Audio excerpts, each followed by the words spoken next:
basketball hero around here is treated like a god. I mean, how can you ever find out what he could really do? I don't want this to be the high point of his life. I've seen him, the real sad ones. They sit around the rest of their lives talking about the glory days when they were 17 years old. You know, most people would kill to be treated like a god just for a few moments. Welcome to Keeping the Nostalgia Alive, the Indiana Basketball Memory Show. I am your host, Billy Powell. Hopefully you're listening to this on Keeping the Nostalgia Alive. That's all one word, keepingthenostalgiaalive.podbean.com. We are also on Spreaker, and within the summary of this show that we're getting ready to do today, I will also put the Spreaker link also. You can also go to HoosierHysteria.net and listen. If you are on keepingthenostalgiaalive.podbean.com, you can also thumb through over 160 interviews of Indiana high school basketball greats, Coach Gene Cady, Rick Mount, Kent Benson. The list goes on and on. If you played, coached, officiated, or just had a special relationship with the game of basketball, you'll find something on there you'll be able to listen to and download and listen at your leisure. So this upcoming basketball season in Indiana high school basketball, 2019-2020, is a special one, especially for the Loogootee Lions, and that is their 50th.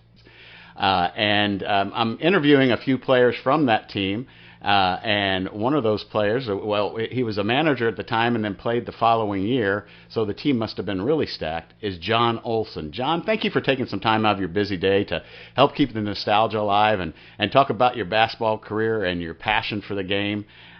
We appreciate it. Thank you, Billy. Glad to be on. So tell us a little bit about where you were born and raised, brothers and sisters. Did your mom and dad play basketball, and when were you first introduced to this game? I am a stranger in a strange land where basketball is concerned. I was born in upstate New York near Buffalo, moved to Indiana when I was 3-4 years old. I don't believe that my parents played any team sports. I like to say that for my dad, a team sport was two people fishing. I first ran into basketball as a first grader at Loogootee Elementary School. An interesting thing about that was probably 3/4 of the kids I started school with, I went to school through 12th grade. Not much moving in and out. Had some native Hoosiers in that class, and they were playing some basketball. I can clearly remember not knowing any of the rules of the game. In fact, some of the guys in my class, starting out, had older siblings who play. And just to give you an example of things I didn't understand about basketball, I couldn't understand why we played that the high school team played the same opponent all the time. They played a place called Var City. Var City's playing tonight. We're playing Var City. I'm going to the Var City game. I didn't realize it was the Var City game. So, yeah, I remember playing on the playground once, and a friend of mine I had the ball. I was probably a 4th or 5th grader. He was jumping up and down on defense, kind of like a monkey. And so I jumped up and down a couple times with the ball, and they called travel on me. I had no idea that was a rule. So, have an older sister. Didn't play any sports. An older brother who ran track, and a younger sister who wasn't in sports. And I would say that sports had the right place in our family. I didn't get any break because I was in sports. If I didn't get things done, there was always, I would say, not a threat. There was always the promise that if you don't keep your grades, you don't do this, that, or the other, you're going to miss practice. You're going to be, so. That was kind of my biological family background. But I grew up across the street from Rex Sager. Rex Sager is a year older than me, was a starter on that 1970 Final Four team, played 4 years of college basketball. He was probably a head taller than everybody in his class all the way through school. and he became my, I guess you would say, sports brother. He was better at everything. He was a catcher in baseball, center on the basketball team. He was really more of my doorway into sports than anybody else.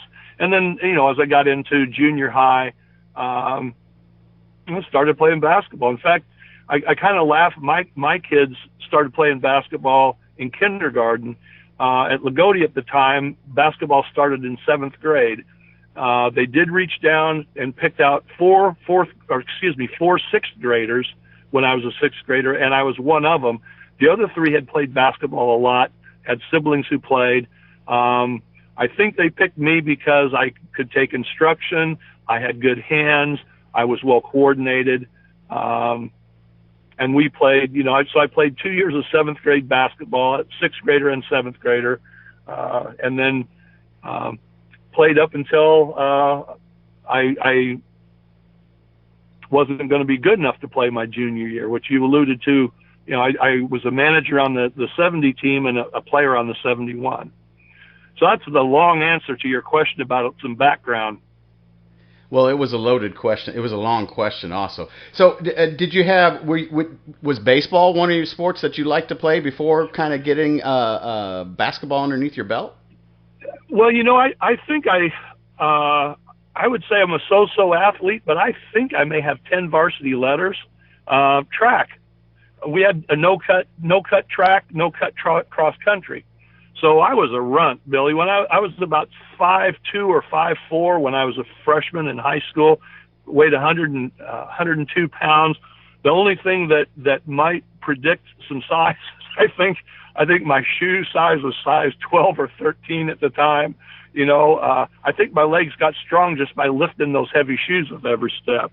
But since we had no cut track and cross country, I participated in those. I wasn't the slowest at the distances, but that's where freshmen got stuck if they didn't have a specialty. So you got to walk before you run and run before you do anything else. And I really got my start in sports, I think, in track and cross country. Although I did play freshman baseball, I'll tell you the kind of baseball player I was. I don't believe we had a JV team. I don't even know if we have a freshman team, but just to give you the idea, I didn't start. When I would get up to bat, I'd step out of the box, I'd look down at third base, they'd give me the take sign, strike 1. Step out of the box, look down at third base, they'd give me the take sign, strike 2. I'm not sure they didn't give me the take sign on the third strike 2. So baseball wasn't going to be in my future. So I think I just had one letter in that, but I believe I may have lettered 4 years in track and cross country, and eventually became our second best cross country runner behind Tony Smith, who was a starter on the 1970 team, starting guard. Second best cross country runner to him, and in track, I was probably the second highest point winner. I high jumped, I long jumped, and then I run 2 races, either the mile and the mile relay, or the 880 yard and the mile relay. Basketball, I played freshman ball. Somewhere really early in the freshman season, somebody on the JV flunked off, so I moved up to the JV. Played when I say played, I worked hard in practice. I wasn't a particularly good player. If enough people were sick, I might get a start. But for the most part, my freshman and sophomore years, I didn't play a lot of JV. I was on the team. I guess to jump into that 1970 season and my part of it, after my sophomore year in high school, or late that year, I should explain that Loogootee was the smallest town in Indiana to have 2 Indiana High School Athletic Association sanctioned basketball programs or basketball schools. Loogootee was a town of about 2,500. Loogootee St. John's, a Catholic school, was an IHSAA school, and Loogootee High School, or the public school, we each had basketball programs. St. John's, I believe, in the 68-69 season I believe, had an undefeated regular season and had a kid who went on to play for Bob Knight at Army and John O'Malley. Jack Trout played college ball. They had a really good team, and Loogootee had a good team. Rex Sager, I've mentioned before, was going to be a college player. Tony Smith played in college. Brian Canada, Loogootee's all-time leading scorer, still played in college. So there were two really good teams, and late my sophomore year, Loogootee St. John's High School burned down. There may be some factual inaccuracy, but I'm not lying. I've just forgotten. They burned down, and I believe by this time the public school had moved into a new building, and I believe St. John's may have moved into the old Loogootee High School. That school burned down. So there was a small stretch probably in early 1969 in the spring, I think, where there were two schools under one roof. I believe that St. John's and Loogootee Public School were both in the new high school building, but totally separate. We didn't integrate the classes because it was too late in the school year. So I'm looking forward to my junior year, where I might get I should make the varsity. Typically at Loogootee, if you didn't make the varsity your junior year, you were cut. If you weren't good enough to play as a junior or make the team, you were cut. So all of a sudden, I've got a lot of kids coming from St. John's to compete with, and the only way I could see that I would make the 1969-1970 Loogootee High School basketball team was as a manager. So that's what I did. I told the coaches I was going to be a manager. Nobody said, "Oh, no, you'll make the varsity, you'll play." So I was a manager that year.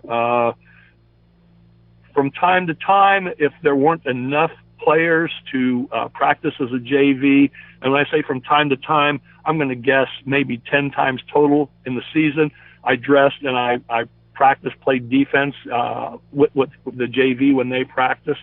But otherwise, I was washing jocks and picking up towels and getting water and cleaning, cleaning basketballs. I don't know how our basketballs got so dirty, but it seemed like Coach Butcher, anytime he saw us kidding around or just standing, we ended up cleaning basketballs. So that's kind of how I got on the 1970 team as a manager.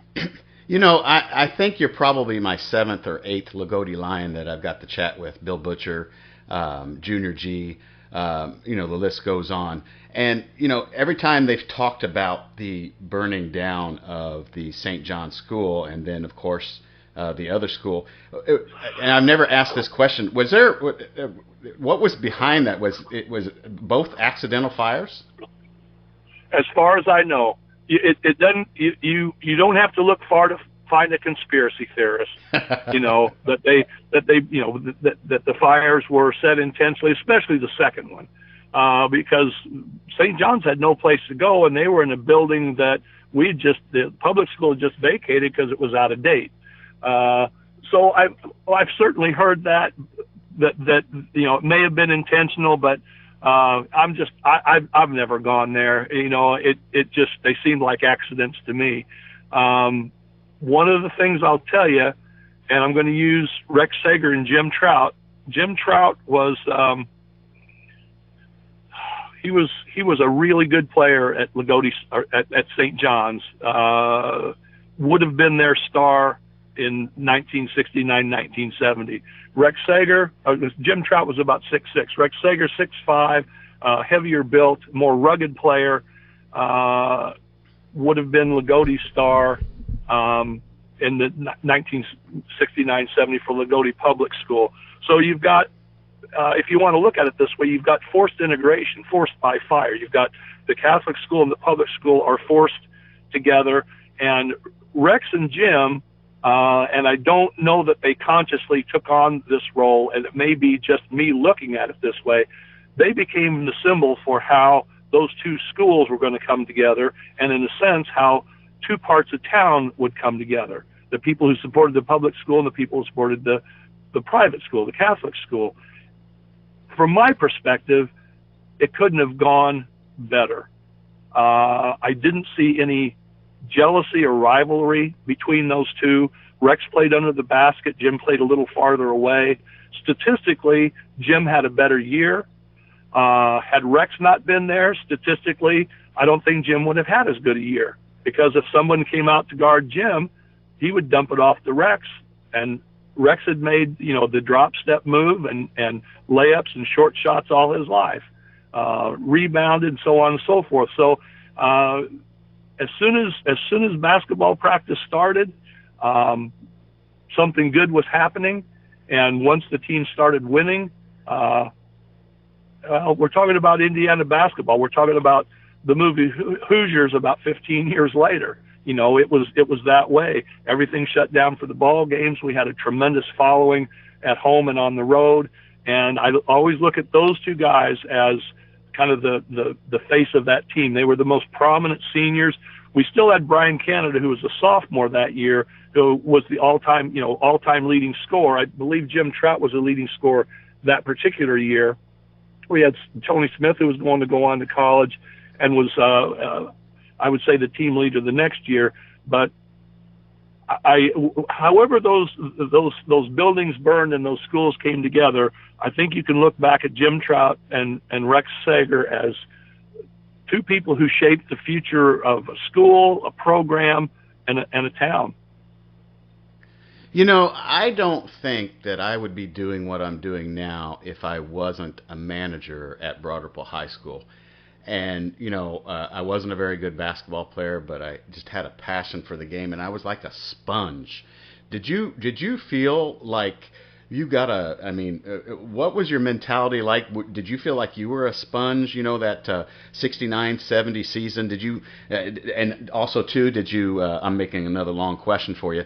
Did you feel like, I have to take everything in because I'm going to play the following year? I would say then, and looking back in retrospect, I think I'm accurate saying this, that I was about as dumb as a rock. I followed. That was the good thing about being a guy on the end of the bench. Coach told me to do something, and I did it. I didn't have parents. Well, I didn't have parents that interfered in any way, shape, or form. They didn't complain about playing time. They didn't talk to the coach about anything. I just did, what was expected. I went on to play a year of college basketball in the Big Ten as a walk-on with a coach who really stressed the mental part of the game. Probably 5 or 6 years after that, so now I'm in my early 20s. Well, let's say go to the mid-20s. I remember playing a pickup game one day, Billy. I was playing against a guy that I knew well. If he got the ball underneath the basket, he was going to score. So I had to deny him the ball. And all of a sudden, I realized everything that was going around me in I can tell you the gym, I can tell you the basket, but just in great detail. I saw somebody with the ball. I knew where the next pass was going. And all of a sudden I thought, this is what Coach Butcher in high school was talking about all the time. This is what the coach in college was talking about all the time. Mentally, it took me a long time to get what a lot of other players, Tony Smith, our point guard, he could bring the ball down the court and probably had that clarity for years and made decisions, right then, things that I didn't reach that level of thought till I was in my mid-20s, I would say. In fact, I'll tell you, we used to videotape games, and we videotaped some B-team games. I've used junior varsity earlier, but we called it the B-team because it definitely was. So when we ran a play, I ran the play. Okay, so guard brings it down. I pop out from the block to the wing. They pass me the ball. I don't know if my defensive man died, went to get popcorn or whatever, but I have a clear lane to the basket. I'm 15 feet out. There's nobody between me and the basket. So, of course, I made the next pass in the offense. Everybody laughed because this is what you want. You want to be wide open. I could have dribbled in for a layup. But for me, you're in there to run, especially during garbage time when I got in, you were in there to run the offense. You had plenty of guys who would freelance and shoot, so I made the next pass. So I was just a rigid step by step by step.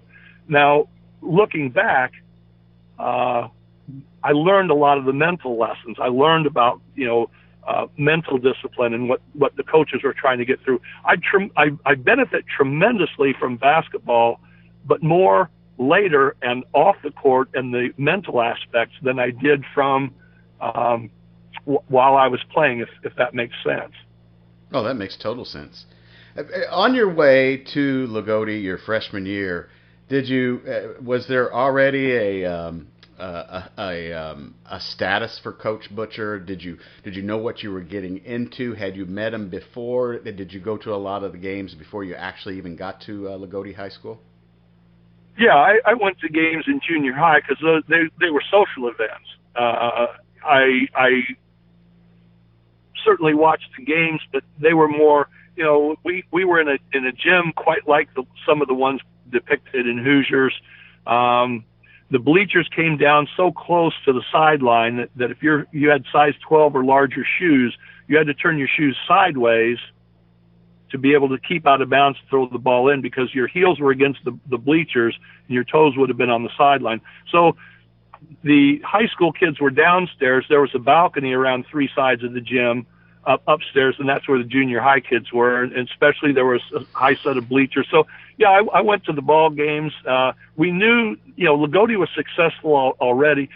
Loogootee had been successful, I'm going to say, with Coach Butcher as a coach. He was a very good high school basketball player. He played in college at Memphis State. In those days, there was the National Invitation Tournament. The NCAA didn't have a postseason tournament.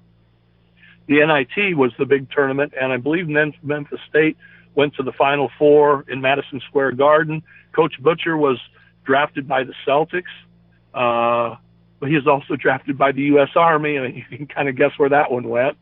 So Coach Butcher was a great player and came back to coach, so I think there were great expectations. But the first ball player I remember hearing about was Junior G. Junior G, by the way, in the 1960 or 68-69 season, was the coach at St. John's. And it was interesting that as small as our town was, 2,500 people, St. John's and the public school, we did not play each other in the regular season. Interesting. Ponder on that however you want. But we didn't play each other. So Junior G was ahead of his time, dribbled between the legs, dribbled behind the back, made what most coaches at the time would have considered fundamentally unsound passes, except that the passes got where they were supposed to get.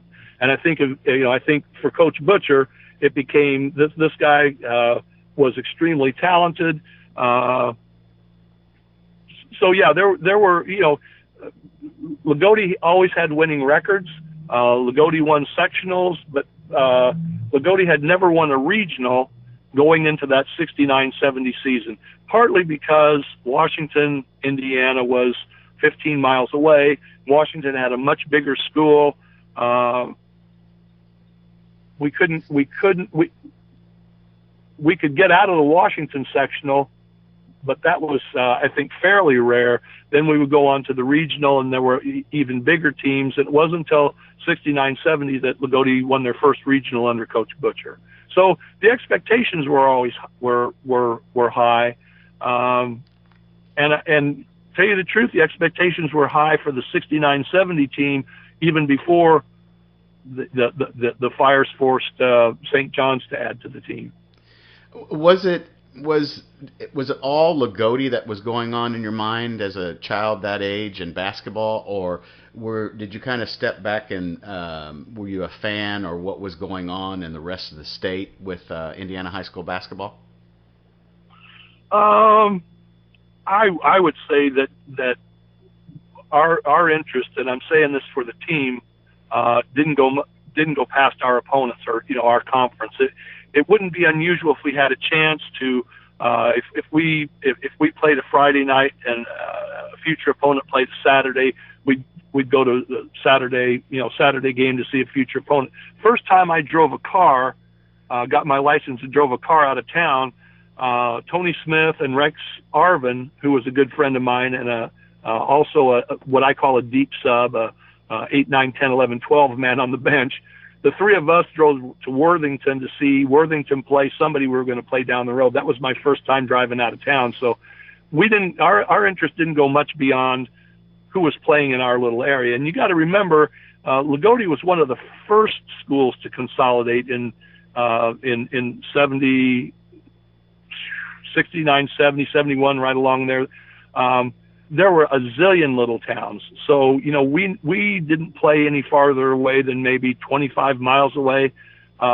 It wasn't like, you know, my son played in Terre Haute, and Terre Haute played 100 miles away in Evansville, and 70 miles away in Indianapolis, and traveled all over to find another school as big as they were. We didn't have any trouble finding comparable competition. So, you know, as the team progressed through the tournament, then we took interest. We didn't have any idea what Seymour had going into the semi-state, but by the time they were playing Seymour, we knew they were undefeated and ranked second in the state. When they played in the state finals, they knew that Carmel, our opponent, had a guy who was certainly going to be Mr. Basketball in David Shepard.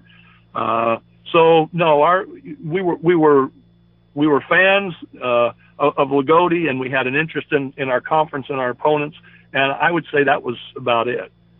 At the beginning of that 69-70 season, you know, as a junior, did you foresee or think how good you guys would become, or did you see the success or even going to the Final Four that year?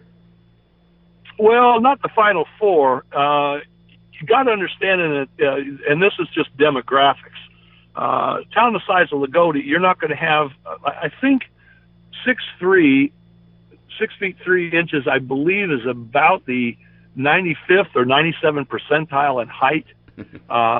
We had Rex Sager. We had a guy that was 6'5". That was unusual. And then we had Brian Canada, who was 6'2". So, oh my gosh, we've got two big guys.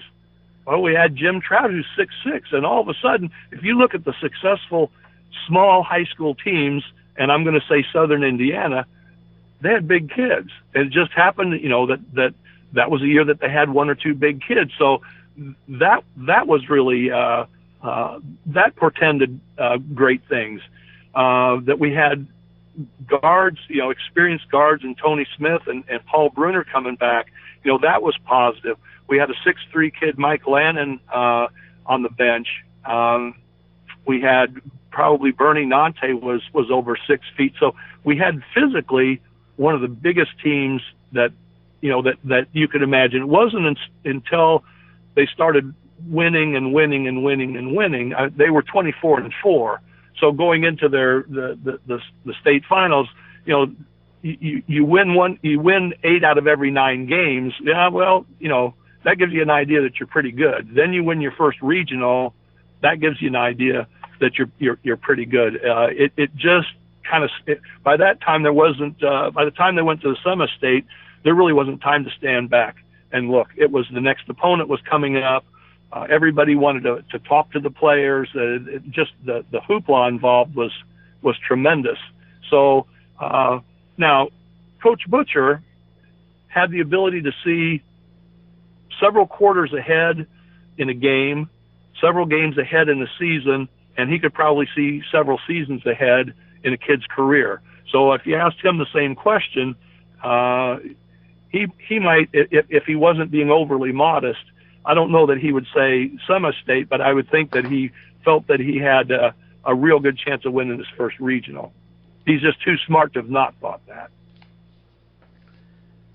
And tell us from the manager's perspective, what kind of, and a player's perspective, what kind of support system did you guys have? Tell us a little bit about your fan base and everybody that supported you. Was it, was it, you understand my question? Oh, yeah, I definitely. Well, I'm gonna make a comparison to when my wife grew up about 7 miles away from Loogootee and went to another small school, Bar Reef High School, which probably has one of the premier Class A programs now. When she and I moved to Terre Haute, just because we both had been basketball fans, we went to one of the big high schools in Terre Haute to watch a game, and we were surprised that the gym was half full. Then we started asking people around us about the various players who were out on the floor, and they didn't know the players. And that was that the gyms weren't full and that you weren't on a first-name basis with the players. We knew we weren't in Kansas anymore. You know, it was a real different environment for us.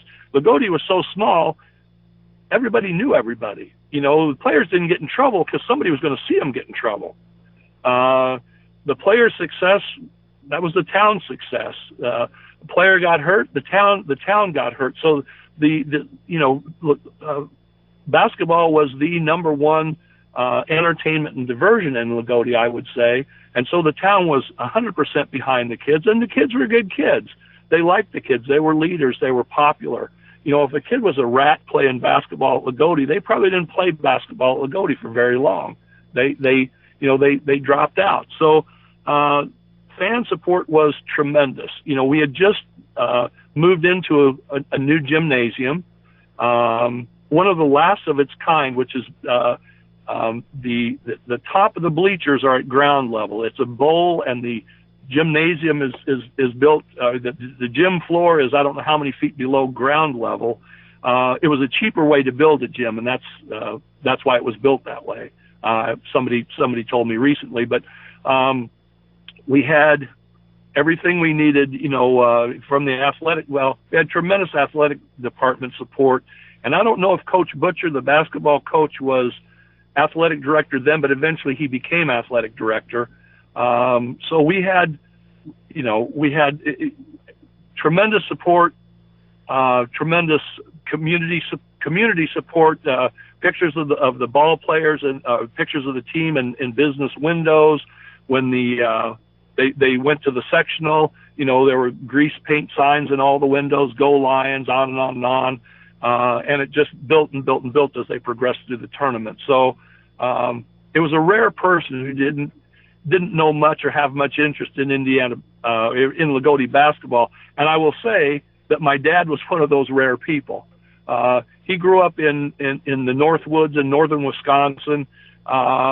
Didn't get the Hoosier hysteria.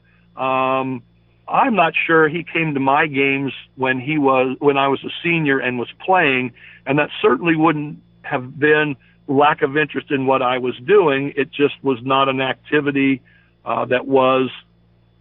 it wasn't life and death to him like it was to a lot of people. But otherwise, you know, just tremendous community support. That's the short answer, Billy. In 69-70, you guys are getting ready to start the tournament. As a manager, do you step back and do you remember and have great memories of getting to that Final Four? Are there any stories that stick out to you and share with us? Yeah, I'll tell you the first story, and I recently talked to Tony Smith about this and to Wayne Flick, who was a freshman, I believe, at the time. No, he may have been an eighth grader at the time. And so my facts aren't 100% accurate on this, but one of the things I remember is going into the tournament, coaches submitted a roster. You had 12 players, and they were your 12 best players. If I remember correctly, there was a senior.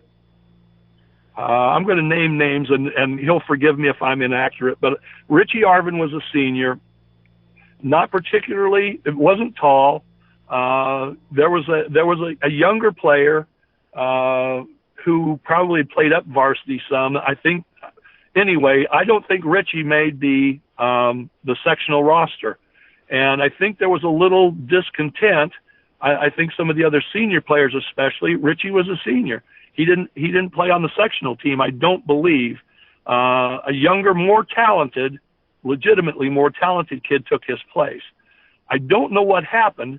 I don't know if there's an injury or what happened, but Richie was back on the team for the regional, semi-state, and state final. So that was my first memory was getting the roster back to the way it should have been. So I've had several, like I said, I looked at a picture after I talked to Tony Smith a couple of months ago. My memory may be totally off, but that was the first memory. So we win the sectional, in those days, there wasn't the strict 180 days of school. You win the sectional, you win the sectional, you come straight back from the gym at Washington to the gym at Loogootee, and there's a huge rally. This is going to be, by this time, 9:30, 10 at night, didn't matter what time it was. The whole town shows up. All the fans show up, and the players and the coach, they all take the microphone. Everybody cheers whatever they say. And then the superintendent or the principal of the high school says, no school on Monday. That was a celebration, all right? Of course, the team starts, right back to practice Monday. Practices all through the week. Win the regional, come back from Washington, which is where the regional was held, I believe. No school on Monday again. Win the semi-state. That was played in Evansville, and I can't imagine that we got back to the gym before 11 o'clock at night, maybe even closer to midnight. The gym is packed with people, the fans, students. It was either 2 days off or 3 days off of school. By this time, when Loogootee won the semi-state, they won by 2 points. They beat the number 2 ranked Seymour Owls. Seymour was undefeated. There were state media outlets that my understanding said that they would say, well, we have a score here, but we don't know that it's correct. It shows little Loogootee upsetting number 2 ranked Seymour. We'll have to get back and verify that score. It was such an upset that I remember there's a headline, Loogootee, Logoo WHO, not Loogootee, but Loogootee beats Seymour. By that time, then the press descends. We're a rural community, but I think I counted up once. I think of the 12 players on the team, there were 3 who actually lived on farms. But of course, the press has to play that up and show Smitty with one of his cows, and emphasize the whole rural aspect of Loogootee, where Carmel, of course, is probably the most affluent city in Indiana, and probably was then. The joke back in those days was a kid from Carmel got grounded by having the phone taken out of their car. They wouldn't get grounded from their cars; they would all have cars. And to have a mobile phone, mobile phones are about the size of a shoe or a shoe box back then. So, the press had to make the whole David and Goliath thing. But it was a great week. And when we walked into, I think we called it Hinkle Field House. You said in the intro, it was on the campus at Butler, but Tony Hinkle was around then. You could be right. I mean, you're from the Indy area, from Indy. I just remember walking in that. It was the same as walking into Roberts Stadium in Evansville the week before. These were massive places. They were just massive. It was really special. The next day, in the state finals to play, it was another ball game. Once the game started, it was just another ball game. And I don't know if the players looked at it that way or not, but they were years and years ahead of me in terms of mental maturity. And I can't imagine those guys being too overwhelmed by playing in Indianapolis against Carmel.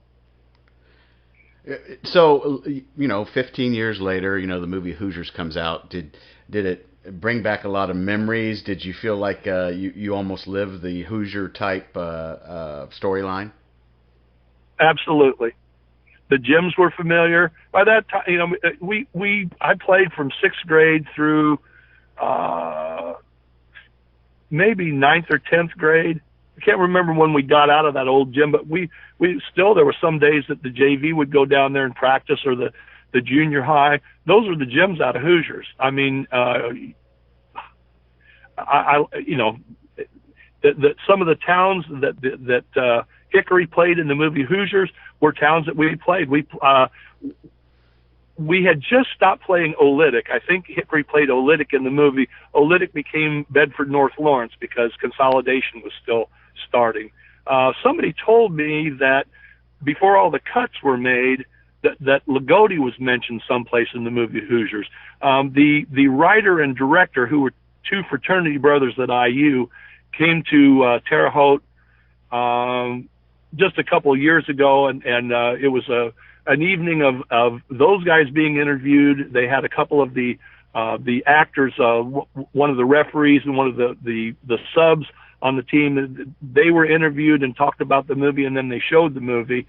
Yeah, it was very much like growing up. The barbershop scene, that was Bob and Brownie's barbershop. Bob Cox, his daughter was a cheerleader who married Brian Canada. Brownie, I can't even, his last name was Brown. I can't even remember his first name, but that's where Coach Butcher got his haircut. Every once in a while, I'd be in there to get a haircut. When Coach Butcher would come in, they didn't quite genuflect and kneel, but everything got quiet, and everybody listened to every word that came out of Coach Butcher's mouth. That was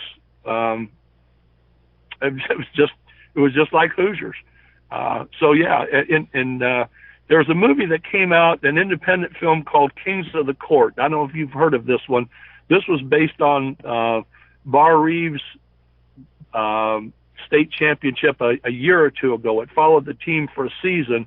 Even though 50 years had passed, nearly 50 years, it was still the same experience. A small school, what it meant to the town, where the kids came from. Yeah, it was quite like Hoosiers. What was Coach Butcher like to you as a manager, and then the following year, what was Coach Butcher like to you as a coach? And what is Coach Butcher like to you now? Scared of him. Well, you know, he was an authority. He was an authority figure. He was quite good at what he did. He was the absolute, undisputed leader of the gym, of the team. You did what he said. I was, you know, a deep sub really never gets the wrath of the coach. But my friend Rex Sager, yeah, he and Coach Butcher went around, and Coach Butcher, he had, I'd say harsh words, but you know, he had correction for people, and if people had a hearing problem or a listening problem, he could ratchet the volume up. He didn't like to say things twice if he didn't have to. So I say fear, but I'm going to say respect underlying all of that. My junior year, you know, a manager, I mean, you were a manager, you're on the team, but you can't score a point for the team. Although I know you did as a manager. You need to interview yourself someday. As a manager, he expected us to eliminate any obstacle to that might cause a player distraction, you know, a good manager is only noticed when they screw up. And when they do things right, everything runs right, and it's all about the team. So, you know, we knew what was required of us, and we did it. Now, but here's my favorite, well, a couple of my favorite Coach Butcher stories. When I was a senior, and I was back on the team, and we were approaching fall break, Coach Butcher told us in no uncertain terms that too many people had been missing practice for college visits. Too many people had been missing practice. And when I say missing practice, if you had a starter miss one practice, that was too much. He said the next person who missed practice was going to be off the team. And I'm sitting on the fact that fall break starts in a couple of days, and my church has elected me from my youth group to go to Washington, D.C. and New York over fall break, and I would be missing several practices. So there are several layers to this story. I think today a kid in my place would have gone home and had their parent come in and talk to the coach about it. But that wasn't the way sports were in those days. Sports taught you to think for yourself. And so He just said the next person to miss practice is off the team. Within 15 minutes, there was a break in practice. He went back to his office, and I followed him. And I said, Coach, here's my dilemma. I'm gonna have to miss practice. And without a pause, that's fine. That's fine. It's a church-related activity. He says, I'm talking about the guys who are taking, paraphrasing, these bogus college trips, who are missing practice for no good reason. He couldn't have been more gracious about that. Awesome. Another Coach Butcher story. My senior year, the custom on senior night is the senior start. We had 6 seniors. I had the least tenure on the team. Rex Arvin, mentioned earlier, a buddy of mine, probably did play JV as a junior. They did some odd things because of the consolidation. Rex Arvin had played, we had 5 seniors who had been on the team longer than me, so I didn't start. This is the one time that I had a parent who was livid. My mother was just, I felt like I was going to have to hold her back from finding the coach. She was so upset that not only did I not get to start, I didn't get to play. Well, the reason I didn't get to play is you can never count on Shoals, your cross-county rival. We played Shoals the first game of the season. I scored 4 points. We beat them handily at their place, and when they came to our place later in the season, we won narrowly. I didn't expect to play as close as the game was. It didn't bother me at all not starting. I understood that. It didn't bother me at all not playing. It bothered me that my mom was upset. But I tell you all that to tell you this. Coach caught me in the tunnel outside of the locker room after I was dressed and ready to go, and he apologized. I believe not for the not starting, but for not getting to play me on senior night. That he didn't have to do. That told me that he understood. He was following the deep subs as much as he was the starters, and I really had a lot of respect for him for that. When I went on to play as a walk-on the freshman team in college, we had a media day. So a freshman team at a Big Ten school. I think Harry Truman said that being vice president was worth about as much as a warm bucket of spit. And I think a freshman team at a Big Ten school in those days, it was the same way.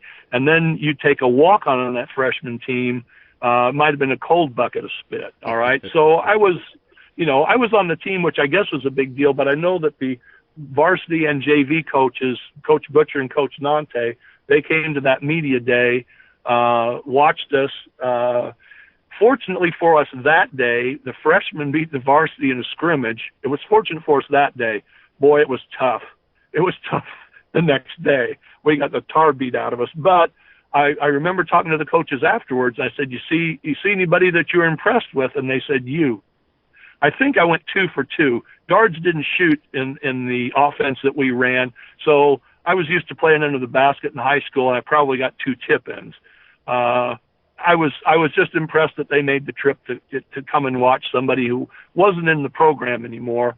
So my memories of Coach Butcher are all positive. A lot of respect for him, and I eventually wrote a book, which they're all gone now. But as I was writing the book, I touched base with him several times, which and with Coach Nante, and he was helpful in the process of writing the book, and in looking back at at what transpired in the 1970 season, the state final season, and the next year when I played, and listening to some of the radio broadcasts, Billy, I realized what a genius this guy was. I listened to a game. It would have been the sectional semifinal when I was a senior. We'd had a flu outbreak. We had 2 starters who didn't even come to the gym. Coach Butcher made some moves in that game that were just so counterintuitive. In that game, we played 5 guys for all but 45 seconds. There was 1 sub that came in for 45 seconds at the end of the game. We were short. In the tournament, you win or go home. We had to win, so he played us all the way. I was a liability early in that game. I was getting scored on underneath the basket. I think the guy I was guarding may have had 8 points in the first quarter. You've got just 5 players. You got to make them last the whole game. Coach Butcher put on a full court press the second quarter, and you think, oh my gosh, he's not going to have enough players to get through this game. The full court press made the guards pick the ball up farther out.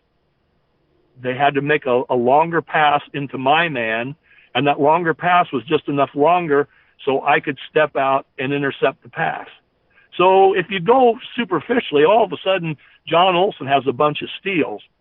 Now, our guards we were in a good full court press. Our guards were doing a number on their guards, but more than that, our coach realized. That's what I say. He could see a minute ahead, a quarter ahead, a game ahead, a season ahead. He was just a genius. He was a long-term planning genius. He was an in-game coaching genius. So that's the short summary of my experience with Coach Butcher. Also, one of the most competitive people. You didn't want to play badminton against this guy. Coach Butcher loved to play badminton against people. If he was, and I guess one more story I'll tell you. From the time I was around the gym and he would sit down beside me from time to time and take his probably middle finger and thumb and grab either side of my leg, my thigh, just above the knee. You know how you can squeeze in there and make a person wince? Yeah. Okay.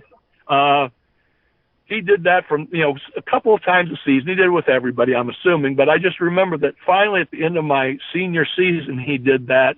And I was able to harden my muscles enough that I didn't pull away from him. And that was it was almost a rite of passage. It was like, well, gosh, it's really too late to help us, but now you're tough enough.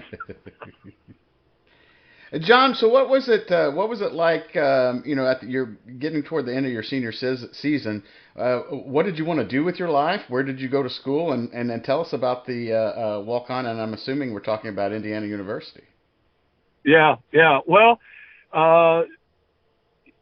my older sister went to IU, so that was the selection process for going to IU. That I was probably 5th or 6th grade when she went to Indiana University, so that was the only place I ever considered. My senior year in high school, I took an elective course from the B team coach, Mr. Nante, in psychology, and I knew I wanted to be a psychologist, and I could pursue that at IU. That's a whole other story. I mean, I've had a PhD now for 35 years in private practice, license for that amount of time. But going to IU, I thought, well, you go 4 years and you're a psychologist. I didn't realize there'd be another 4 or 5 years of graduate school. So I went to IU. I went to summer school before the regular freshman year. That turned out to be critical. It gave me a couple of extra credits. It got me used to a campus of 30,000. Being from a town of 2,500, it was nice to see the campus when it had many fewer students. But showing up that summer, being from Loogootee, I think more people called me Loogootee than called me by my name. Because Loogootee, IU was 50 miles away from Loogootee. Everybody knew Loogootee. Oh, state finalist team, semi-state finalist team. Everybody, and I had some confidence from my senior season. I had I don't know that this is the interview to talk about this on, but I came in with a lot of confidence playing basketball. I played a lot of pickup ball and a lot of intramural ball that summer and played quite well.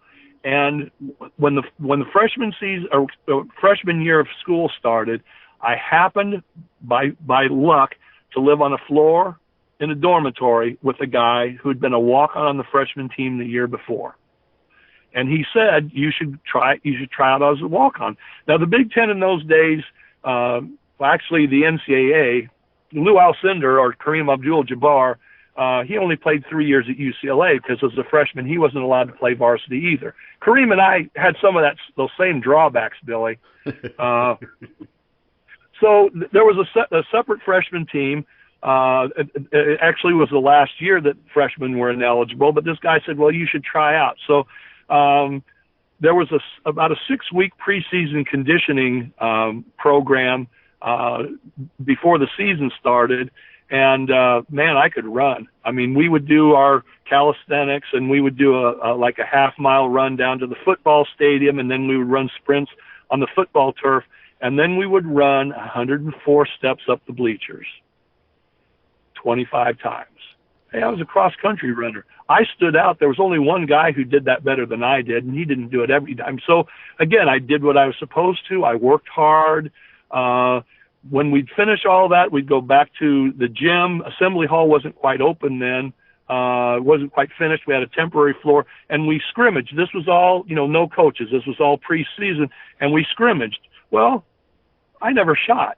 I mean, I wasn't used to being a scorer when I played. I passed and I rebounded. We had Indiana All-Stars on that freshman team. Steve Green from Silver Creek High School.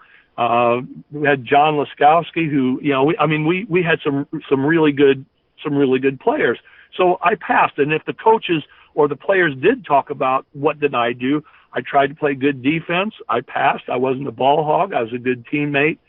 And then the call goes out for walk-ons for the freshman team, for the both teams. Okay, we're going to have walk-ons for the teams, and I was so disappointed. All of a sudden, it's like 50 guys show up. It didn't do any of the preseason stuff, but 50 guys show up, and wouldn't you know it, almost all of these guys had been stars on their high school teams. All right, so I put in 6 weeks being a dutiful soldier, just playing the way that I always played, and here are all these more talented guys. And you might think, well, that's bad, but it turned out to be great for me because these guys who were more talented than me, they showed it by shooting. So they showed up, and when they scrimmaged, they shot. And they shot from out. They took any shot they could get. I'm going to go way back to earlier in this interview and correct the term or define the term. I use the term garbage time. People like to think of garbage time as when your team is up 30 points and you get in, it's a chance to foul and get your name in the paper or shoot. For me, there's never been such a thing as garbage time. When you go in, you do what you're supposed to be doing if you were playing and it was a tie game. All right? That's the way I always played. That's the way I played in the preseason. And when the walk-ons showed up, that's the way I played. And these more talented walk-ons, I believe, shot their way off the team. We had good players. Scholarship players. We had guys who played underneath, and this was all, Bob Knight was a first-year coach there. We had our own freshman coach, but he was one of Bob Knight's, I think, high school friends. Bob Knight did not have an offense where the guards shot. In fact, David Shepard, who was on the Carmel team that beat Loogootee in the state finals, was Mr. Basketball, was a 38-point-a-game high school scorer, was leading scorer on the freshman team. When he was a sophomore for Bob Knight, he got injured and then he got transferred. So all these guys showing up shot their way off the team, and the coaches came to me and said, well, you've made the team, but you're really not going to get much playing time. Again, you might think a person would be disappointed, but what was my position in high school?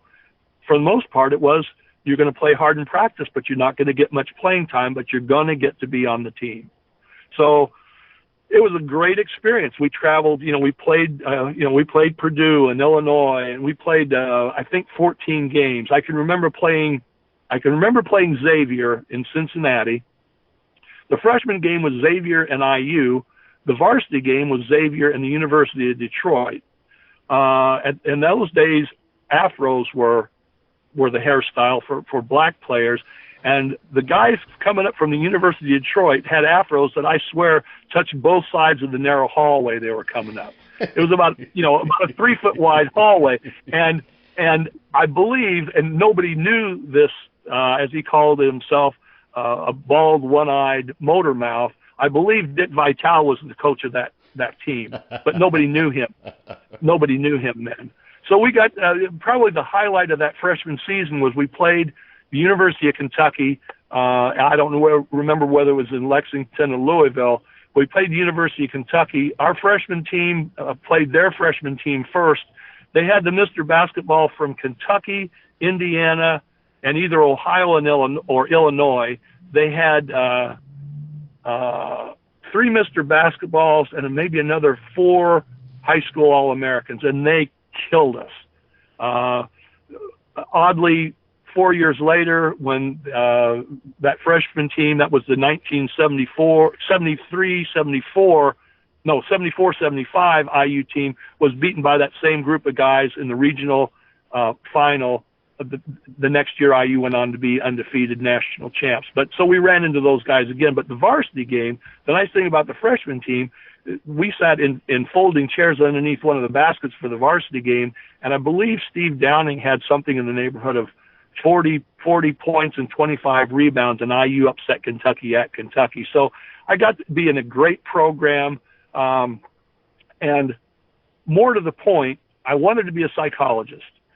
Bob Knight always said in basketball, but I would maintain in anything, the mental is to the physical as 4 is to 1 or 5 is. It's much more mental than anything else. Right. He talked about achieving your potential, and there was no way I wasn't going to go on to get my PhD and be a psychologist after playing for Coach Butcher and Coach Knight. It just, however long it takes and however you have to do it, you accomplish what you want to accomplish. I talk about it as force of will. I tell people, when you're told no, sometimes the person telling you no doesn't have the authority to tell you yes, or they're telling you no, not at this time. But I think through force of will, you can accomplish just about anything. And that is what I took from high school basketball. I have often said I benefit more from high school basketball in comparison to what I contributed to it. I benefit more than I think anybody else in history, because it taught me a mindset. It taught me understanding people. It taught me motivating, dealing with disappointment, minimizing your weaknesses, accentuating your strengths, mental discipline. And just to get on a soapbox, part of the reason I wrote a book was my dismay at adult involvement in kids' sports. Adults doing this, I don't think that Coach Butcher ever really yelled at our guards as they were bringing the ball up court. I didn't yell at them every play to tell them what to think. And Coach Knight was famous for never calling a timeout in a close situation with a few seconds left, when more vain coaches call a timeout and drop a special play. Coach Knight's belief was, we've covered everything mentally in practice that you need to know. We're going to have to inbound the ball again if I call a timeout. It's not a good time to teach, in this situation. And that's what those guys taught me is to think for yourself. I'm doing this interview from my truck outside of high school. I just spent a half an hour with a student I'm mentoring, and part of what I'm doing with him goes back to those coaches. I'm getting him to understand how much he is thinking for himself, and the benefits of thinking for himself, and more ways he can think for himself and control his own life instead of resenting possibly parents and adults controlling his life. That's what I got from those coaches. And so I apologize. You are Dr. Olsen. Oh, yeah. Yeah, well, I got that for me. I actually got it for a couple people. To be a psychologist in Indiana at private practice level, you have to have your PhD. So that was part of it. The other reason that I got a PhD is I found myself in certain situations where that just impressed the heck out of some people. If I was just John Olsen, it wouldn't really impress them much, but that I'm Dr. Olsen, I've got people who use my title more than I do, who will only introduce me as this is Dr. Olsen, this, that, and the other. So, it's useful in those situations, but it was just a necessary requirement to being what I wanted to be. And because of those coaches and fulfilling my potential, I've been able to work 35 years at a job that I love. I've had a lot of say in what I could do. I've made good money at it. And to me, this is a psychologist talking. High school sports are a microcosm of the world. A microcosm means small world.